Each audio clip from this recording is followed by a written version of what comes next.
Hello and welcome to Pushing Back, Ukraine Daily Brief. As the war enters its 828th day, these are the main developments from the past 24 hours.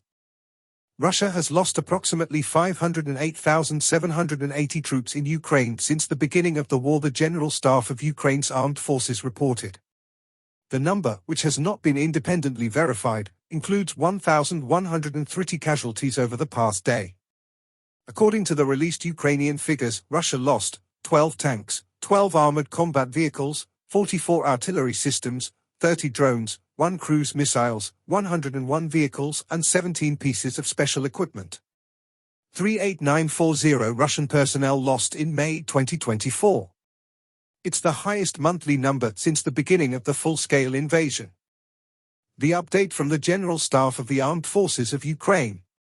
The enemy launched 81 combat clashes.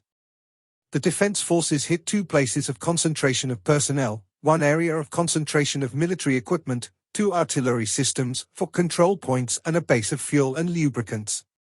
The Russian invaders launched 6 missiles and 47 airstrikes using 48 anti-aircraft missiles on the territory of Ukraine. They also used 531 kamikaze drones and fired more than 2,300 shots at the positions of our troops and populated areas using artillery, mortars, small arms and combat vehicle. In its latest intelligence update, the UK's Ministry of Defence reports that Russian casualties in the Ukraine war have likely surpassed 500,000, with ongoing high daily losses in 2024. This is attributed to Russia's strategy of launching frequent, small-scale attacks with limited training troops, leading to heavy casualties. To sustain this approach, Russia is recruiting more forces, but this will likely hinder their ability to form stronger military units.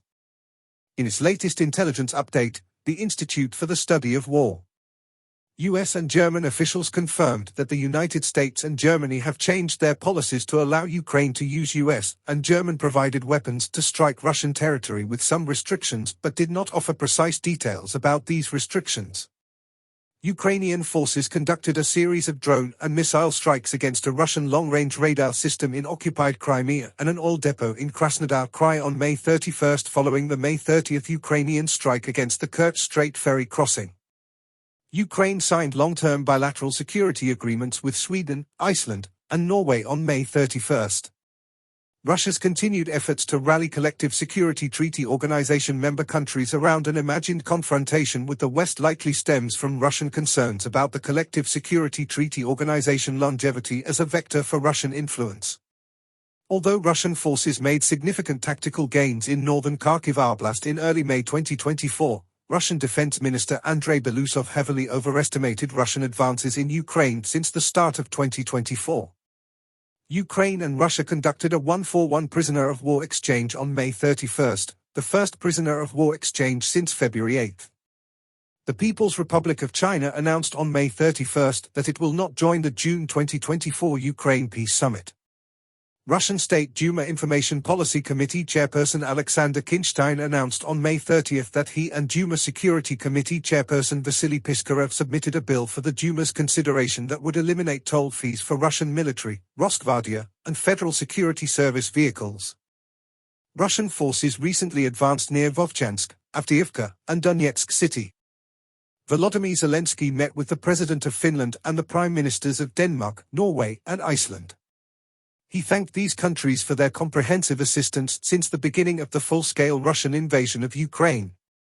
He also signed agreement on security cooperation between Ukraine, the 3 countries of Sweden, Iceland, and Norway. Ukraine's First Lady, Olena Zelenska, visited the 12th International Book Arsenal Festival in Kiev. She said it is important to talk not only about literature but also about how Russia is destroying Ukrainian culture and the people who create it. Thanks for following today's updates. Please don't forget to like and subscribe for more content. We'll return tomorrow with the latest news on the ongoing conflict.